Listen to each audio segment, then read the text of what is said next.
¿Cuántos tienen calor? ¿Cuánto les fastidia el calor? ¿Cuánto le da dolor de cabeza el calor? ¿Cuántos quieren salir corriendo? Bueno, no corra porque en el infierno hace más frío. ¿Qué se imagina el infierno? El calorcito del infierno. Y yo sé que esto va a pasar. Es un calor, diga conmigo, un calor temporal. Que me libre de un calor eterno. Diga conmigo, un calor temporal que me libra de un calor eterno. A su nombre. ¿Cuánto lo creen? Imagínense ese calorcito allá. Pero Dios es bueno. Dios es bueno, que abrió nuestros ojos para que lo viéramos. ¿Cuánto lo creen? Vamos al libro de Génesis, capítulo 1, versículo 1. Capítulo 1, versículo 1. Y vamos a leer el nombre del Padre, del Hijo y del Espíritu Santo de Dios. En el principio Dios creó los cielos y la tierra. La tierra estaba sin orden y vacía, y las tinieblas cubrían la superficie del abismo, y el Espíritu de Dios se movía sobre la superficie de las aguas. Entonces dijo Dios, ¿qué dijo Dios? Sea la luz, y hubo luz. Padre, te damos gracias a esta hora. Leímos la palabra, ¿ahora qué hacemos? Oramos para que Dios ilumine nuestros corazones. Oremos. Padre, te damos gracias porque tú eres bueno, Señor. Gracias porque nos das tu palabra, que es viva y eficaz y más cortante que espada de doble filo. Habla nuestro corazón. Aquí está nuestro corazón delante de ti, Señor. Que tu palabra sea como esa espada que quebranta, que rompe, que quita lo que tiene que quitar y que te coloca a ti en nuestros corazones y que nos permite crecer a la estatura del varón perfecto que es en Cristo Jesús. Espíritu de Dios, ven sobre este lugar y ayúdanos. Esta iglesia está en tus manos. Te damos gracias, Señor. Amén y amén. Denle ese fuerte aplauso al Señor.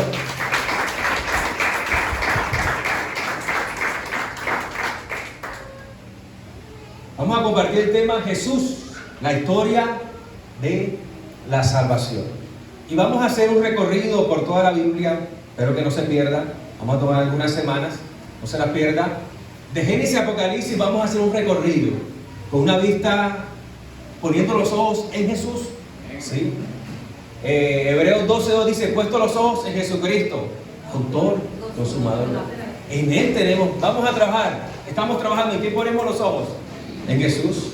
Estamos en el matrimonio. ¿En qué ponemos los ojos? En Jesús. En todas las formas ponemos nuestros ojos en Jesús. Cuando leemos la Biblia, ¿en qué ponemos nuestros ojos? En Jesús. La Biblia, principalmente la Biblia, hay que leerla mirando a Jesús. Y vamos a ver cómo de Génesis a Apocalipsis Dios nos habla de Jesús. Y en Jesús y a través de Jesús nos cuenta la historia, nos narra la historia de la salvación a su nombre. ¿Cuánto lo creen? Ahora, nosotros leemos, nosotros estudiamos, nosotros predicamos la palabra, pero nosotros, como predicamos, como la leemos, como la estudiamos, no fue algo que nosotros nos inventamos. Diga conmigo, yo no me inventé cómo leer, cómo estudiar, cómo predicar la palabra. Tampoco fue algo que se inventó el apóstol Pablo, o creó el apóstol Pablo, o elaboró el apóstol Pablo, el apóstol Pedro, el apóstol Juan. No, fue algo que la iglesia, el cuerpo de Cristo, recibió directamente de Jesús. Así como en Lucas 11, los discípulos le dicen a Jesús, enséñanos a orar. Así Jesús le enseñó a leer, a estudiar y a predicar la palabra a sus discípulos. En Lucas capítulo 11, en Lucas capítulo 24, Jesús ha resucitado y va camino a Emaús. Y hay unos discípulos y Él se acerca. Dice la palabra que les abrió las escrituras, les contó lo que decían las escrituras, pasando por Moisés, por los profetas, por los salmos, todo lo que decían referente a Él. Y en ese mismo pasaje luego se le aparece a sus discípulos, a los apóstoles, y también de la misma forma le narra, le comenta, le dice lo que dice la Biblia, desde Moisés, los profetas, los salmos, todo lo que dice referente a Él. Moisés, los profetas, los salmos hacen parte del Antiguo Testamento, de las Escrituras, que en estos tiempos, como tenemos la revelación completa, las Escrituras nuestras también incluyen el Antiguo Testamento y el Nuevo Testamento. Entonces Jesús les abre las Escrituras y les muestra que de Génesis, todas las Escrituras hablaban ¿de quién? ¿De quién hablaban? De Jesús. Hablaban y hablan de Jesús. Entonces Jesús le enseñó a leer, Jesús le enseñó a estudiar, a interpretar y también a predicar las Escrituras. En Juan capítulo 5, Jesús le dice a los fariseos: oiga, ustedes escudriñen las Escrituras, porque en ellas ustedes piensan que hay vida eterna, y sí la hay, pero ellas son las que dan testimonio de mí. Las Escrituras, ¿de quién dan testimonio? Es decir, que las Escrituras hablan de Jesús, nos muestran a Jesús, dan testimonio de su persona y de su obra. ¿Cuánto lo creen? Diga conmigo: yo lo creo. Entonces Jesús les enseñó. Es más, en Mateo capítulo 5, Jesús le dice a sus discípulos: oigan, no se equivoquen, yo no he venido a abolir la ley, a eliminar la ley, yo he venido a cumplirla. La ley, las Escrituras, el Antiguo Testamento, Jesús vino ¿qué? A cumplirlas. Así que en el Antiguo Testamento hay promesas que en Jesús se cumplen. Así que tenemos que leer la Biblia a la luz de Jesús y mirando a través de cada pasaje a Jesús. ¿Cuánto lo creen? Y así fue como los apóstoles lo aprendieron. Por ejemplo, en Pentecostés capítulo 2 viene el Espíritu Santo, empiezan a hablar en nuevas lenguas y entonces dicen: no, ellos están borrachos, están locos. Y se levanta el apóstol Pedro y ¿qué dice? No están borrachos, sino que ¿qué? Que fue lo dicho por el profeta Joel, que en los postreros tiempos derramaré de mi espíritu sobre toda carne. Miren, había un hecho que nunca había sucedido, y el apóstol Pablo, inspirado por el Espíritu Santo que estaba en él, lo invita a mirar hacia atrás, hacia las Escrituras, y encuentra en Joel, que Joel ya lo había prometido, Dios lo había prometido, profetizado en Joel, que en los postreros tiempos derramaría de su Espíritu Santo. Entonces mire, va hacia atrás, hacia las Escrituras, como Jesús le enseñó, pero ahora las Escrituras no solamente encuentra lo que está ocurriendo en la explicación, sino que nos mira a la luz de Jesús. Y entonces dice: esto lo dicho por el profeta Joel en los postreros tiempos. ¿Cuáles son los postreros tiempos? Los tiempos mesiánicos, los tiempos en el cual Jesucristo iba a venir y se iba a mostrar su persona y su obra. Lo que está diciendo es que esto es lo dicho, lo que profetizó el profeta Joel, que en los tiempos de Jesús, que cuando viniera Jesús, Él inauguraría en esos tiempos, Jesús derramaría de su Espíritu ¿sobre qué? Sobre toda carne. Miren cómo estaban interpretando las Escrituras, los hechos, a la luz de lo que Jesucristo les enseñó. ¿Cuánto lo creen? Amén. Y así usted puede mirar el primer sermón, en la primera predicación de Pedro. Lo mismo, Pedro toma desde Moisés y empieza a narrar y empieza a contar y culmina la historia de la redención en Jesús, al que ustedes mataron, pero que si vienen a Él los va a perdonar. En el martirio de Esteban, puede ver que Esteban también hace lo mismo, narra desde Moisés y mira la historia, cómo continúa y cómo se lleva, cómo se desarrolla, hasta que culmina en Jesús, a su nombre. Y puede ver que todos los apóstoles leían, interpretaban y predicaban la Biblia de la misma forma, mirando a Jesús, con los ojos puestos en Jesús. ¿Cuánto lo creen? Y así es como usted y yo tenemos que leer la Biblia, puesto los ojos en Jesucristo, autor y consumador de la fe. Puesto los ojos en Jesús. Y ese es el ejercicio que vamos a hacer esta semana. Vamos a mirar de Génesis a Apocalipsis y vamos a mirar a Jesús. Yo creo que esto va a tocar nuestros corazones, va a transformar nuestros corazones, con calor, sin calor, va a transformar, va a derretir nuestros corazones. ¿Cuánto lo creen? Entonces vamos a estudiar a Jesús, la historia de la salvación en la Biblia, con algunas etapas. Vamos a mirar algunas etapas en la historia de la salvación. La primera es la creación. Hoy llegamos a la primera etapa, la creación, que se encuentra de Génesis 1 y 2. 1 y 2, capítulo 1 y 2 está la creación. Ahí vamos a la primera etapa. La segunda etapa es la caída, que la encontramos de Génesis 3 a Génesis 11. La caída. La tercera etapa es la etapa de Israel. Jesús en la creación, lo vamos a ver hoy. Jesús en la caída, Jesús en Israel.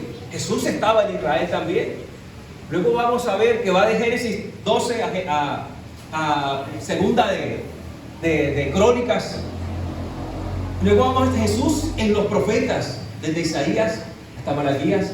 Jesús en el cumplimiento de Génesis, de Mateo hasta Juan, los evangelios.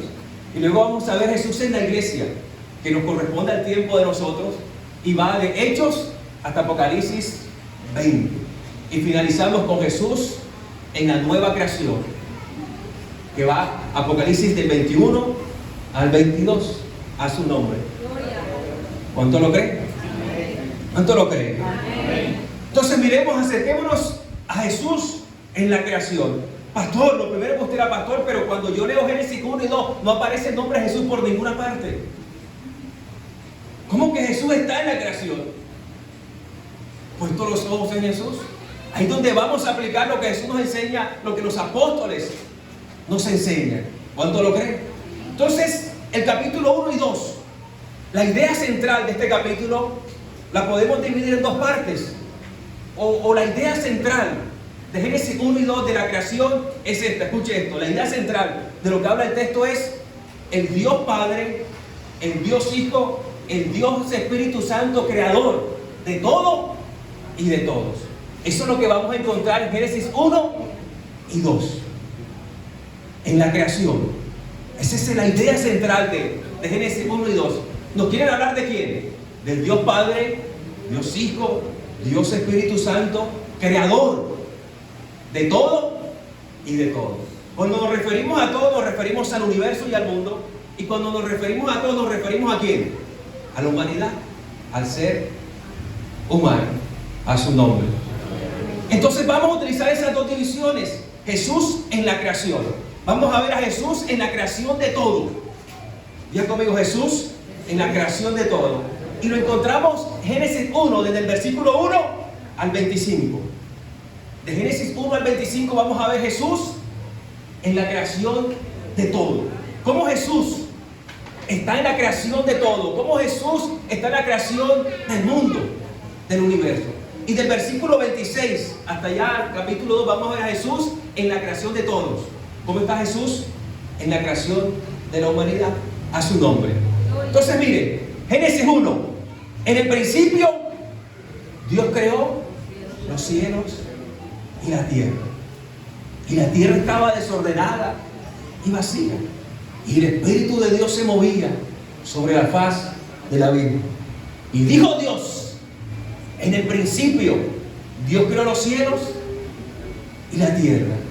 Y entonces esta palabra, este versículo, en el principio Dios creó los cielos y la tierra, nos recuerda ya a Juan capítulo 1, cuando Juan en el capítulo 1 dice, en el principio ya existía el verbo, y el verbo estaba con Dios, y el verbo era Dios, y Él estaba en el principio con Dios. Todas las cosas fueron hechas por medio de Él, y sin Él nada de lo que fue hecho, de lo que ha sido, fue hecho. ¿Quién nos está hablando aquí? Nos está hablando el apóstol Juan. Y ahora el apóstol Juan empieza a escribir el Evangelio de Juan. Y entonces cuando se sienta a escribir por el Espíritu Santo lo lleva ya a Génesis 1. Él recuerda la creación. La creación en el principio. Empieza a escribir el apóstol Juan inspirado por el Espíritu Santo. Pero él mira ya Génesis capítulo 1 y empieza a interpretar a la luz de Cristo. Y dice que en el principio ya existía el verbo. La palabra que traduce verbo es logos. La mejor forma, una mejor traducción sería palabra. En el principio existía la palabra, a su nombre. Y vamos a traducirla así. Juan dice, en el principio ya existía la palabra. ¿De qué palabra se está refiriendo? A la palabra de Dios encarnada. ¿Y quién es la palabra de Dios encarnada? Jesucristo. Luego más abajo él dice, y la palabra de Dios se hizo carne y habitó en nosotros y vimos la gloria de Dios a través de Él. Entonces cuando el apóstol Juan empieza a escribir sobre Jesús, el Espíritu Santo lo lleva allá y él empieza a leer, a interpretar Génesis a la luz de Jesús. Y por el Espíritu Santo, él entiende que en el principio ya existía la palabra. ¿Ya existía quién? Jesús. Pero esto es revelador porque no solamente nos dice el principio de lo material, va más allá del principio de Génesis. Y nos dice que en el principio de todo, antes de que la tierra fuera fundada, más allá, ya la palabra existía. Ya estaba Dios Padre, Dios Hijo y Dios Espíritu Santo. ¿Cuánto lo creen? Y entonces, ¿qué nos dice? Que la palabra estaba con Dios. Jesús estaba con Dios. Y Jesús era Dios. Porque la Biblia nos narra de Génesis a Apocalipsis la doctrina de la Trinidad. Tenemos un solo Dios. Un solo Dios que habita eternamente en tres personas. Una sola esencia en tres personas. Dios Padre, Dios Hijo y Dios Espíritu Santo. Y antes de que se crearan todos, nos está diciendo Juan, ya Jesús estaba con Dios. Versículo 3 de Juan 1:3. Versículo 3 de Juan 1. Todas las cosas fueron hechas por medio de la palabra. Todas las cosas fueron hechas por medio de ¿quién? De la palabra. Y sin él nada de lo que ha sido hecho fue hecho. Entonces vamos a Génesis y observamos que la tierra fue hecha por medio de ¿quién? Por la palabra. ¿Y la palabra quién es? Jesús. Jesús. Entonces en la Biblia encontramos en Génesis, cada vez que Dios dijo, ¿está hablando de quién la Biblia? De Jesús. Cuando la palabra dice que Dios dijo, cuando la Biblia dice que Dios dijo, Génesis está hablando de Jesús. Porque Jesús es ¿quién? Es la palabra. Así como lo vio Juan, Él es la palabra que estaba al principio. Y por medio de Él fueron creadas todas las cosas. No dice que Jesús creó las cosas, dice que por medio de Él fueron creadas todas las cosas. Miren la diferencia que hace. Es decir, que Dios creó todo, pero Dios al crear todo lo hizo por medio de ¿quién? Así que Jesús fue la gente. Cuando Dios dijo, Jesús iba en la palabra. Jesús es la palabra de Dios que cumple el propósito del Señor a su nombre. Por eso cuando Dios decretó salvación para nosotros, ¿a quién envió? A Jesús. Porque Él es la gente que cumple todos los deseos del Señor. Por eso Jesús dijo, mi comida es que haga la voluntad. ¿Y termine qué? Su obra. Porque Jesús es la gente por medio del cual Dios cumple su voluntad, por medio del cual Dios cumple sus deseos a su nombre. Entonces vemos que todas las cosas no fueron creadas por Jesús, sino por Dios. Pero cuando Dios quiso crear las cosas, lo hizo a través, por medio de Jesús. Porque Jesús es el agente de la creación, el agente de Dios. Cuando Isaías dice, así como de los cielos desciende la lluvia y la nieve, y riega la tierra y da fruto, así será mi palabra. ¿A quién se está refiriendo? Así será mi palabra, que no regresará a mí vacía, sino que cumplirá el efecto por el cual yo lo he enviado. ¿A quién se está refiriendo? No se está refiriendo a las promesas que Dios nos ha dado. Se está primeramente refiriendo a Jesús. Dios no está diciendo, voy a enviar a Jesús, mi palabra encarnada, y esa palabra no regresará al cielo vacía, sino que hará el efecto por el cual yo la he enviado a salvar a la hermana Aní, a salvar a la hermana Dubán, a salvar al hermano Néstor, a salvar a la hermana Yuriel. Esa palabra, estando en la tierra, hizo el efecto de salvación y regresó y está sentado a la diestra del Dios Padre. Pero ya cumplió el efecto por el cual Dios la envió. Entonces vemos que Dios hace todo a través de Jesús. Y entonces leemos la Biblia y vamos al versículo 3. Entonces Dios dijo, ¿a quién se está refiriendo? Se está refiriendo a Jesús. Entonces Jesús hizo la luz y fue la luz. En versículo 6, entonces Dios dijo, hay expansión en medio del agua y separa el agua de las aguas. Entonces Jesús hizo expansión en medio de las aguas y separó las aguas de las aguas a su nombre. Versículo 9, entonces Dios dijo, júntese en un lugar las aguas que están debajo del cielo y que aparezca lo seco. Entonces Jesús juntó las aguas debajo de los cielos y apareció lo seco. ¿Cuánto lo creen? Versículo 14, entonces Dios dijo, haya lumbreras en el espacio de los cielos para separar el día de la noche. Entonces Jesús hizo las lumbreras en la expansión del cielo y de la tierra a su nombre. Versículo 20, entonces dijo Dios, llénense las aguas de multitud de seres vivientes y vuelen las aves sobre la tierra en la abierta expansión de los cielos. Y Jesús, que es la palabra de Dios, llenó las aguas de multitud de seres vivientes a su nombre. Versículo 24, entonces Dios dijo, produzca la tierra seres vivientes. Entonces Jesús hizo que la tierra produciera seres vivientes según su especie, ganado, reptiles y animales de la tierra según su especie, a su nombre. Somos hechos por Jesús. Hay un deseo en el corazón de Dios, y que usted y yo nos encontremos con nuestro amado Salvador. Iglesia, no podemos nosotros amar a Dios primero, porque naturalmente nacemos sin amor hacia Dios, porque Jesús dijo que de nuestro corazón lo que sale son pecados. Por eso la Biblia repetidamente dice que los amamos. ¿Por qué? Que lo amamos ¿por qué? Porque Él nos amó primero, es decir, Él puso su amor en nuestro corazón. Él nos amó primero. Y entonces Él puso su amor en nuestro corazón. Por eso el apóstol Pablo, inspirado por el Espíritu Santo, dice, porque el amor de Dios, no nuestro amor, ha sido derramado en nuestros corazones por el Espíritu Santo de Dios. Dios ha venido y ha colocado su amor en nuestro corazón, y por eso lo podemos amar. ¿Cuánto lo creen? Digan conmigo, yo lo creo.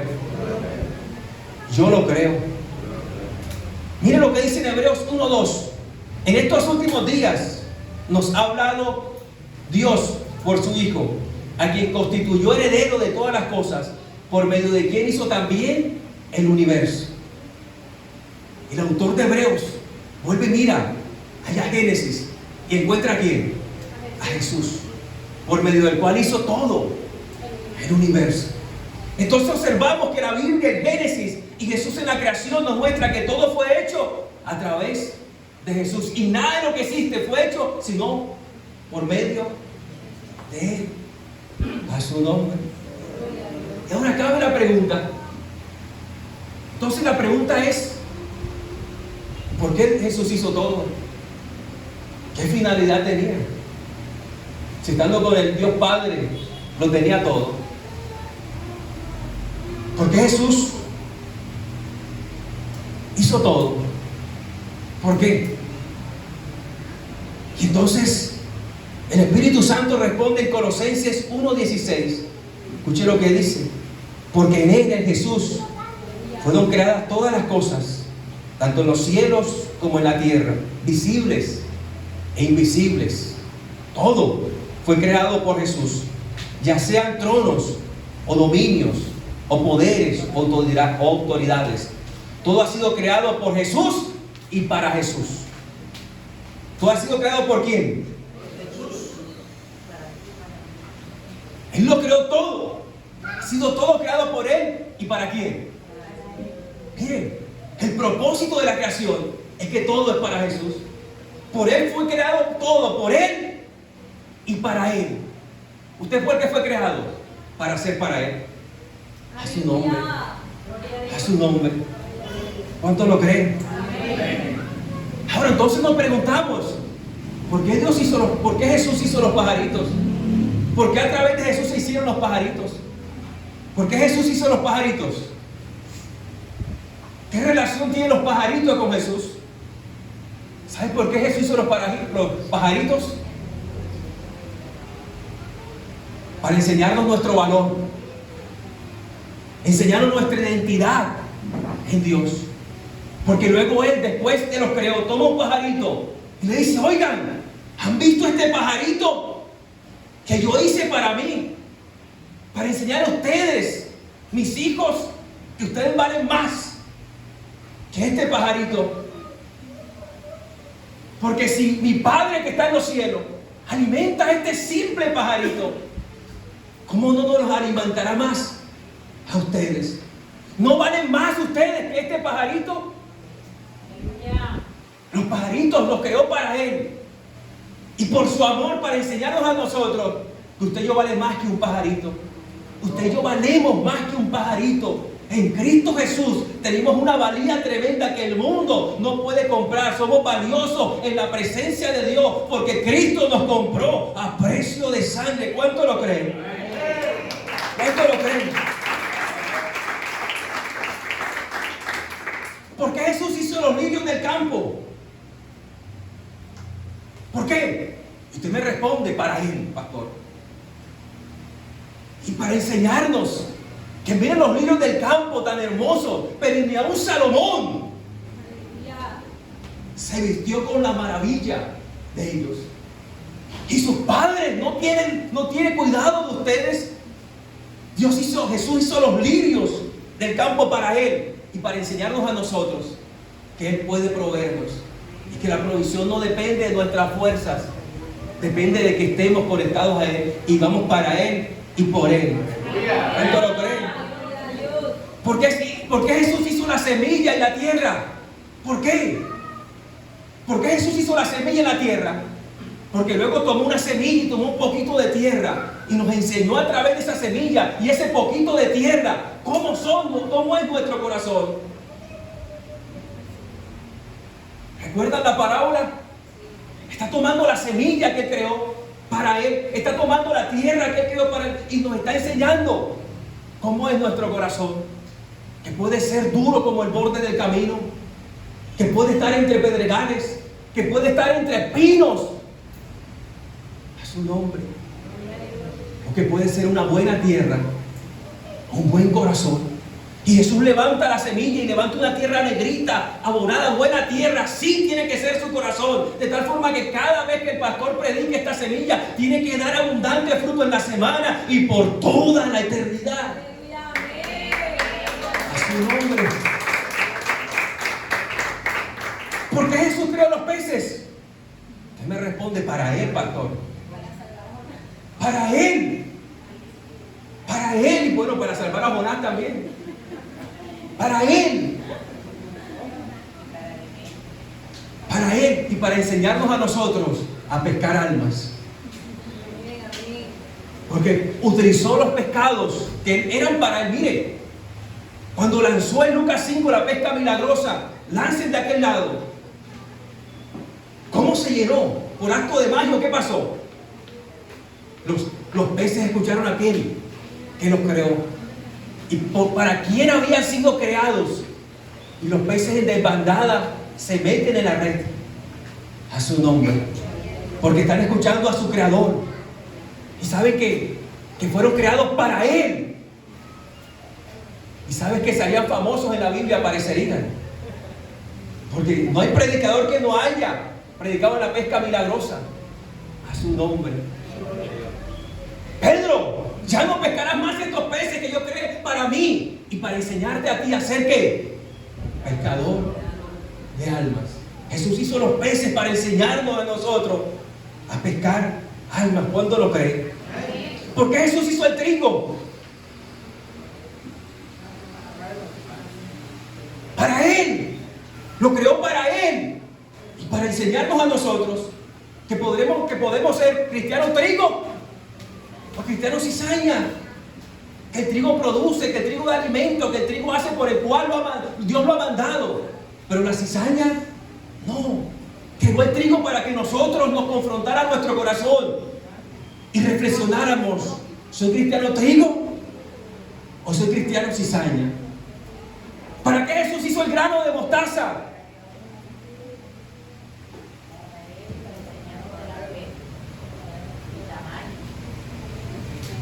¿Para qué hizo el grano de mostaza? Para enseñarnos sobre nuestra fe. Mire, Cosas aparentemente tan simples. Pero nada es simple en las manos del Señor. Lo hizo para Él y para enseñarnos a nosotros que la fe que Él puso en nosotros, tiene que crecer como un grano de mostaza, que siendo la semilla más pequeña, llega a ser un gran arbusto donde los pájaros vienen y hacen nido. Entonces eso confronta nuestra fe. ¿Cómo está nuestra fe? ¿Todavía está como el granito de mostaza o está creciendo? Miren, todo lo que Jesús hizo, lo hizo para Él. ¿Para qué Jesús hizo el mar? Para Él. Para que Él caminara sobre el mar. Y para que eran un fantasma. ¿Recuerdan los discípulos? Jesús caminando sobre el mar y lo primero que pensaron los fantasmas. Y calmara la tempestad a su nombre. Y entonces los discípulos se asombraran y dijeran: ¿quién es este? Que aún el viento y el mar le obedecen. ¿Qué usó para que ellos se asombraran? ¿Qué usó para que su corazón se inquietara? Para que preguntaran: ¿quién es este? El mar que había sido creado por Él y para Él. Ahora, quiero que se imagine esto. Imagíneselo ahí en su corazón. Imagínese a Jesús en la creación. Y Jesús ha creado el cielo, la tierra, ha creado los pajaritos, ha creado los peces, ha creado. Y entonces, imagínese esto. Jesús empieza a crear los árboles. Y por un momento se queda mirando los árboles que está creando. Y Jesús mira hacia adelante y lo sigue creando, pero está mirando hacia adelante. Y aunque le va a doler crear árboles, porque en un madero de un árbol morirá, Él lo sigue creando y crea árboles espectaculares. Pero cuando llega el tiempo, toma un árbol que lo hizo por Él y para Él. Y ese árbol que Él hizo para Él, lo hizo específicamente para ser crucificado en la cruz del Calvario. Y Jesús sigue creando. Y ahora le llega el tiempo del hierro, del mineral. Y está creando el hierro. Pero Jesús sabe que de ese material que Él está creando para Él, saldrán los clavos que traspasarán sus manos, que traspasarán sus pies, que traspasarán su corazón.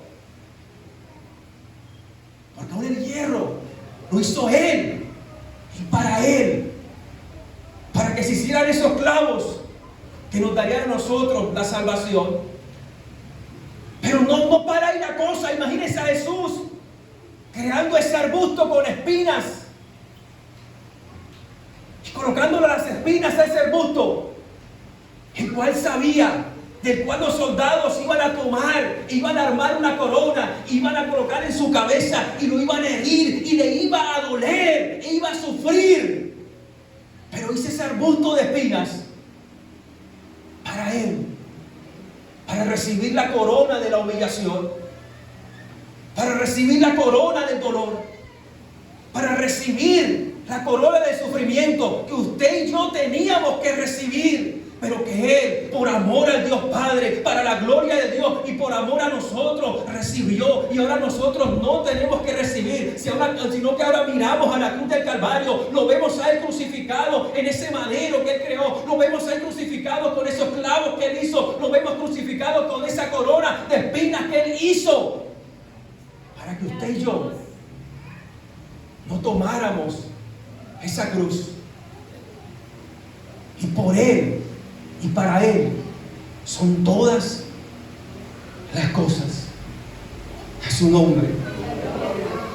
Todo es para Jesús. Todo lo que Él creó. Escuche esto. El universo, la tierra, son el escenario para el mayor acto de amor. Dios hizo los cielos y la tierra. Jesús hizo los cielos y la tierra para el mayor acto de amor, para Él y por Él. Dios hizo los cielos y la tierra para el mayor acto de amor. Diga conmigo, la cruz. A su nombre. ¿Cuánto lo creen? Y rápidamente, miremos un segundo punto. Jesús es la creación de todos, la humanidad. Versículo Génesis 1:26. Y dijo Dios, hagamos al hombre a nuestra imagen, conforme a nuestra semejanza. ¿Qué dijo Dios? Hagamos. Aquí también nos da evidencia de que en la creación está Dios Padre, Dios Hijo y Dios Espíritu Santo. ¿Cuánto lo creen? ¿Cuánto lo creen? Y entonces el apóstol Pablo, en 1 Corintios, él vuelve a mirar allá Génesis en la creación y dice en 1 Corintios 8, sin embargo, para nosotros hay un solo Dios, el Padre, quien procede en todas las cosas, y nosotros somos para Él, y un solo Señor, Jesucristo, por quien son todas las cosas, y por medio de Él existimos nosotros. A su nombre. Fuimos creados por medio de Jesús. Usted y yo existimos por Él y para Él.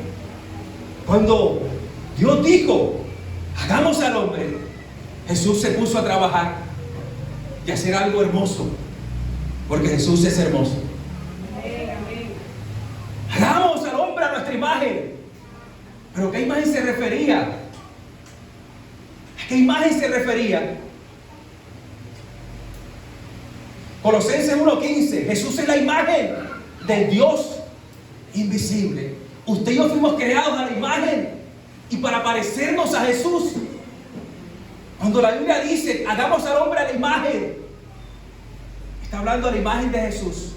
Usted fue creado y el propósito de la creación de nosotros es para parecernos y ser como Jesús. A su nombre. Pero cuando el hombre desobedeció, la imagen que teníamos de Jesús se corrompió, porque el pecado lo corrompe todo.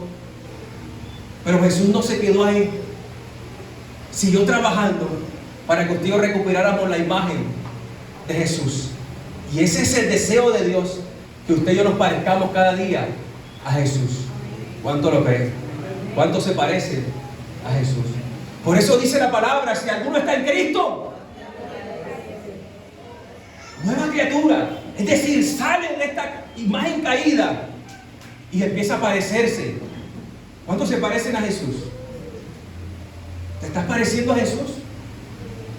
El Evangelio, que es la vida, la persona y la obra de Jesús, no solamente nos salva, sino que es el medio por el cual Dios soluciona los problemas de sus hijos y por medio del cual usted y yo crecemos. A su nombre. El Evangelio, Jesús. Pastor, ¿y qué es el Evangelio? Mateo, Marcos, Lucas. El Evangelio es Génesis, Apocalipsis. ¿Por qué? Porque el Evangelio es la persona y la obra de Jesús. Y si de Génesis y Apocalipsis me habla de la persona y la obra de Jesús, ¿de qué me está hablando? Del Evangelio. A su nombre. Ahora Dios está recuperando a través de Jesús la imagen de Él a nosotros.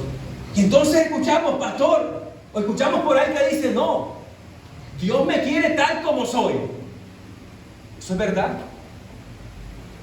¿Dios te quiere tal como eres? No importa cómo seas, Dios me ama tal y como soy. ¿Eso es verdad? ¿Eso es bíblico? Dios no nos ama tal y como somos. Porque si no, ¿por qué murió Jesús? Sino para recuperar su imagen en nosotros. Dios ama a Jesús y quiere que usted y yo seamos tal y como es Jesús. Iglesia, la meta cada día es parecerte más a Jesús. A Jesús.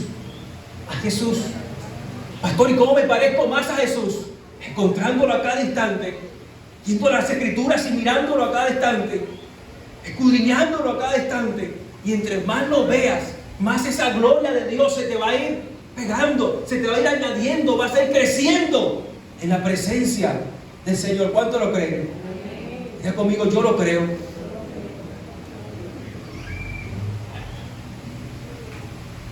¿Cuál es el propósito de Dios? Dice Romanos, porque a los que de antemano conoció, también los predestinó a ser hechos conforme a la imagen de su Hijo. Eso es lo que Dios desea, hacernos a la imagen de su Hijo. ¿Cuánto creen? Hacernos a la imagen de su Hijo. La pregunta es, ¿te pareces a Jesús? ¿Te estás pareciendo a Jesús? Esa es la meta de venir a la iglesia.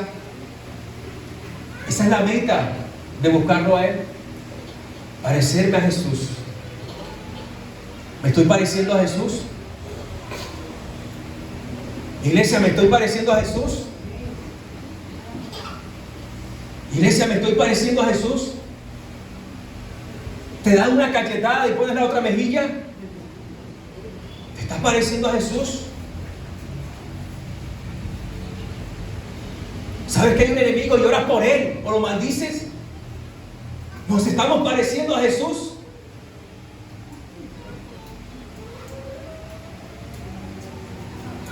Debemos y no pagamos.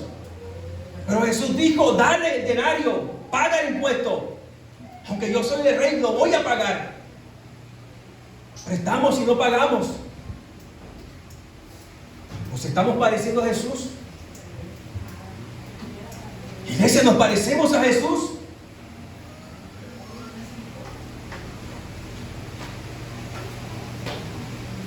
El mayor problema, Jesús lo resolvió en la cruz. ¿Cómo resuelvo mis problemas? Jesús en Getsemaní oró, si puedes pasar de mí, pasa esta copa, pero que no se haga mi voluntad, sino tu voluntad. Miren cómo Jesús resolvía los problemas, yendo al Señor. Ahora Dios le respondió, Dios le resolvió el problema. El problema era que iba a morir en la cruz. Si puedes pasar de mí este problema, esta copa, pásala. La oración de Jesús no fue escuchada, no fue respondida, pero aún así tuvo paciencia, porque sabía que Dios estaba preparando algo mejor para que Él se sentara a la diestra del Dios Padre. ¿Cómo estamos solucionando nuestros problemas como Jesús? Dice la palabra que Jesús se levantaba muy temprano a orar. ¿Estamos orando muy temprano? Iglesia, ¿nos parecemos a Jesús? Iglesia, ¿nos estamos pareciendo a Jesús? Jesús dijo, escudriñen, coman la Escritura, porque ellos dan testimonio de mí. ¿Estamos comiendo Biblia? Podemos hacer una comparación de las horas que gastamos en TikTok, en WhatsApp, en las redes, en comparación con el tiempo que pasamos comiendo a Jesús en la Biblia, el pan de vida. ¿Quién gana? Que podemos decir que nos parecemos a Jesús. Cuando Jesús comía Biblia. Pero estamos más preocupados de lo que pasa, de lo que está ocurriendo en las redes, que de comer este alimento espiritual. Iglesia, ¿nos parecemos a Jesús?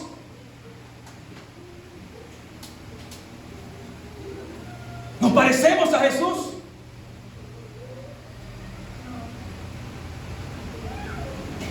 Cualquier problema levantamos nuestros ojos, Dios mío, ¿por qué? ¿Por qué? ¿Por qué?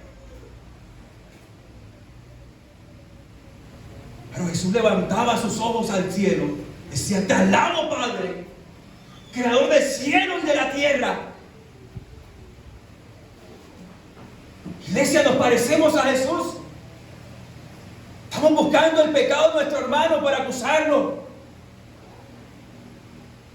Pero los discípulos de Jesús le dijo, no, ni él ni sus padres pecaron. Esto se ha hecho para que se vea la obra de Dios sobre él. Iglesia, ¿nos parecemos a Jesús? Jesús llegó al templo y volcó toda la silla de cambista, volcó todo lo que estaba ahí. Porque había un negocio y cambiaban a mayor dinero y había un negocio ahí. El templo de Dios se había convertido en un negocio. Y las personas iban por ir, no por encontrarse con la presencia del Señor. Vienes a la iglesia a encontrarte con la presencia del Señor, para encontrarte directamente con Jesús, porque el pastor te diga cosas bonitas para motivarte. Pero la única motivación que tenemos realmente y la única forma de vida que tenemos es que cada servicio, cada predicación, cada vez que nos encontremos cara a cara con Jesús y seamos confrontados y Jesús nos diga: hoy domingo te pareces más a mí, iglesia.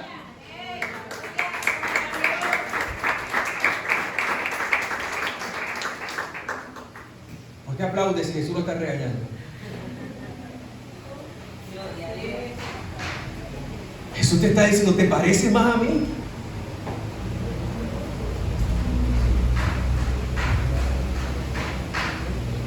¿Recuerdan a Jesús? Estaba en el templo, porque a él le encantaba ir al templo. Si lo recuerdan, cuando tenía 12 años, la primera travesura, o quizás la única travesura que registra la Biblia de Jesús, 12 años, y se le perdió al papá y la mamá. ¿Y dónde lo encontraron? ¿En los videojuegos? Ahora los pelados de hoy en día se nos perdieran y los fuéramos a encontrar en la iglesia, pero ¿dónde los encontramos?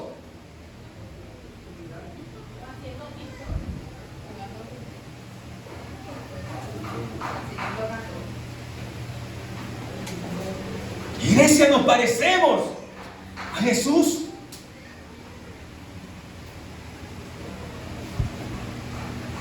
Nos estamos pareciendo a Jesús.